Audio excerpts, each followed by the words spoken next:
since the last video I made.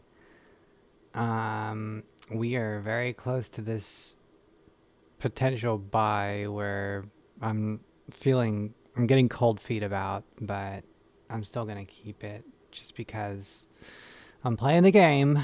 And anyways, I wanted to share some things with y'all.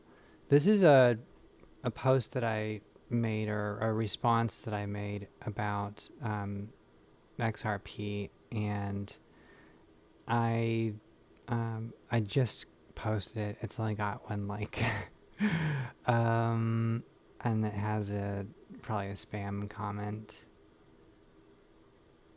But anyways, um, this is my Twitter, by the way, Akia on bottom.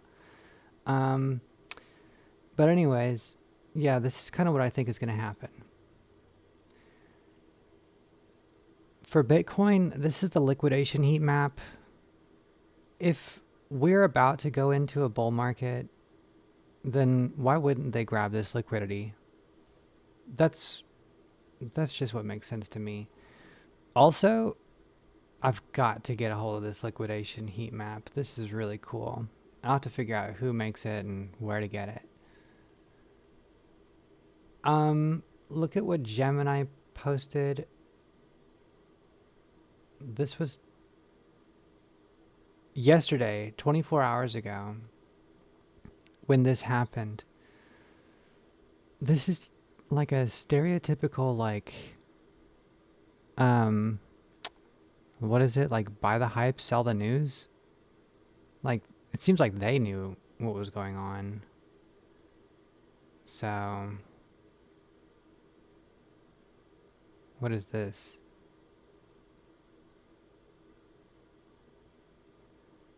Interesting. Um, well, yeah, so I just wanted to bring that to y'all's attention because XRP is dipping right now. And if it keeps doing that, then, I mean, look at how I was saying like in a couple of days or whatever, but geez Louise. Let's go over here back to this. If it hits this earlier, then we're looking at a price target of 201 instead of $2. So not a big deal. Not a huge difference, but yeah. That's pretty that's a so that's a good time to. It looks like the price action might not necessarily like. Here's the momentum wave. Like the price action might go like something like this. Um, let's go into smaller time frames.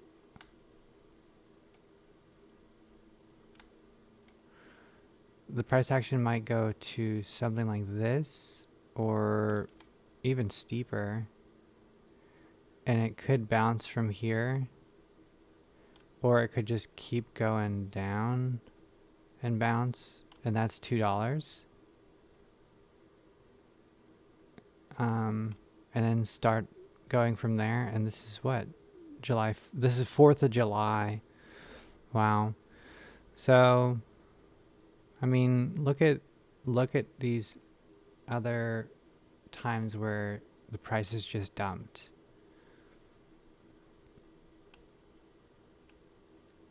This is a big drop. So it's not uncommon. Generally speaking, the price dumps much faster than it goes up. So let's say the price goes down like that, the momentum, I think that it would probably move sideways if the momentum wave is still going down. So it might go something like this and just keep moving. And as soon as this happens, this would be your buy. You'd want to get in because as soon as it moves up, it's just going to be like going crazy. And what is this? July 12th, July 15th, July 16th.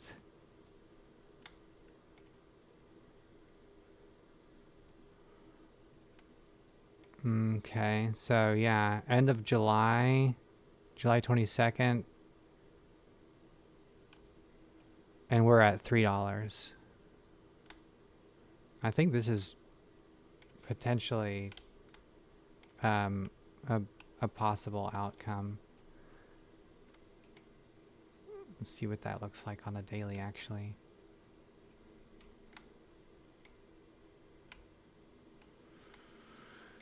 Yeah, kind of like that. Kind of like one of these where it just pumps up to, you know, where it pumps and it doesn't necessarily want to go down. It'll pump and instead of it going downwards, it'll go up because we'll be out of this bull flag. So we'll be able to kind of, we would potentially be in a inside of a thing like a range, something like this. Well, before I clone it, I'll make it a different color.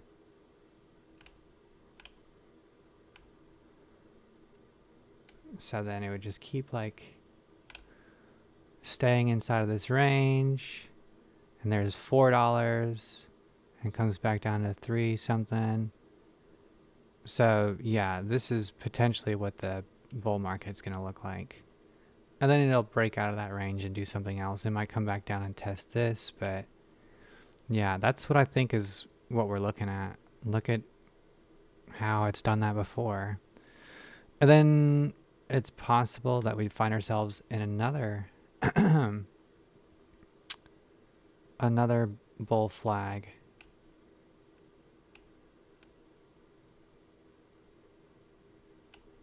To 12. Oh, wow.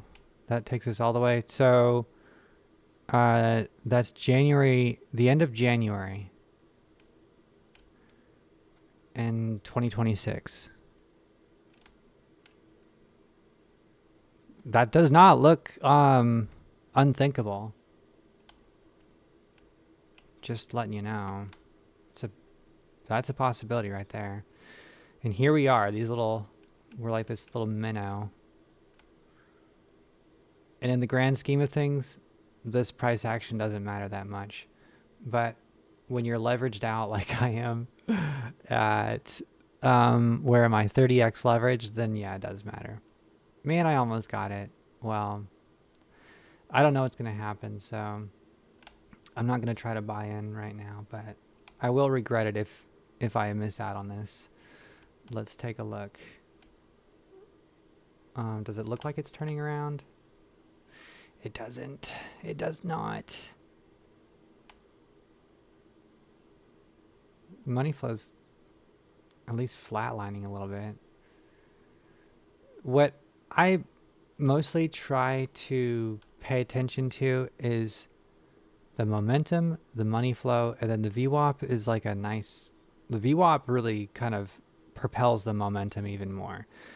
When you get these trades, like everything is moving downward, and you could tell like right here we were at the top of this momentum wave. Even though there was more money flow that came in, it was like the smart money got out. So we're at the top of this money flow momentum wave, or this money flow wave, and it was starting to come down. And look at how much price action was affected by this. And you could tell the VWAP had already crossed over before we even reached the top of the momentum wave. So the VWAP, like that was a good indication right at this point to get out. So that in mind, you don't look for these moments because that's when the trade is over. You look for these moments, like the moments before you need to get in, when it's choppy like this. Look how choppy it is, and we're coming down again. So I'm thinking that it's too uncertain at this point right now to make a decision on what to do. And we're at the top of this momentum wave, and money flow could just kind of stay downward like that, and yeah. So this is exactly what I was thinking was going to happen like a week ago, actually. Um, because I was not too impressed with the size of this momentum wave. Not a week ago. We were right here. We didn't get this confirmation, this red dot. And so I was like, okay, well, we're pumping then.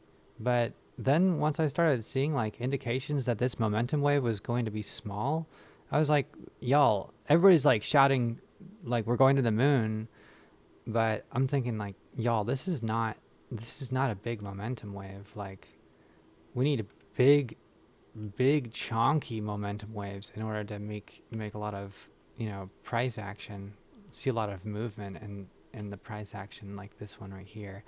And not only was it big, but it was also like it had some girth to it. Anyways, so that's where we are right now. And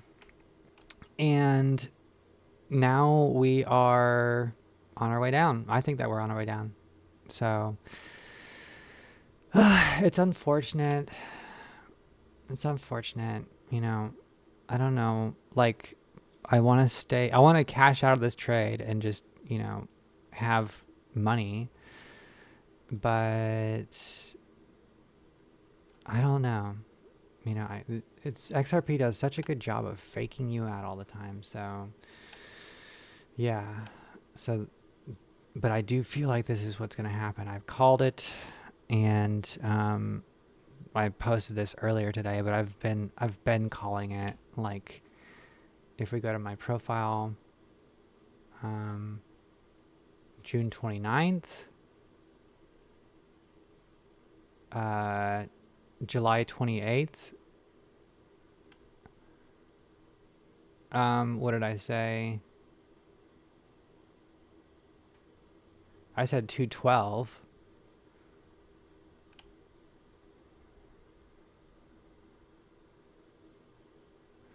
$212 is right here. I wasn't thinking we're going to drop all the way down here, but I said we needed to have one more downward move. This is probably, 213. And this is kind of what I've been saying, like June 28th, that this momentum wave is looking weak sauce. And we're going to have like one of these where it just clicks off and it pops off. That's going to be what we need. Like a nice, firm, like momentum wave. And so, yeah, it was up higher. Oh, well, this is, see, this is why you're not supposed to do both short and long anyways. So, and I don't think that I called it any more. I was thinking it more, but I don't think I called it. What is this?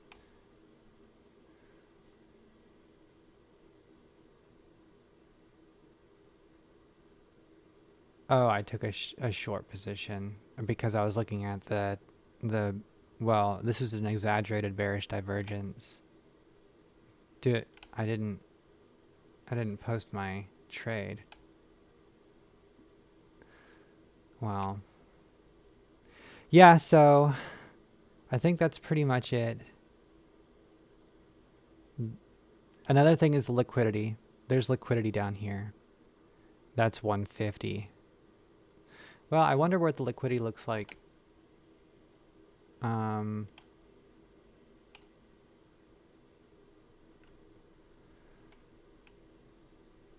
Down here. There's some, not a lot. It just took out a big chunk of it, but there's way more liquidity to the upside, obviously. So, I don't know. That's my thoughts on the matter, but it's dumping again, so almost got this buy order, but I thought I'd just make this little video and then post it, and yeah, that's it. So thank you guys. Bye.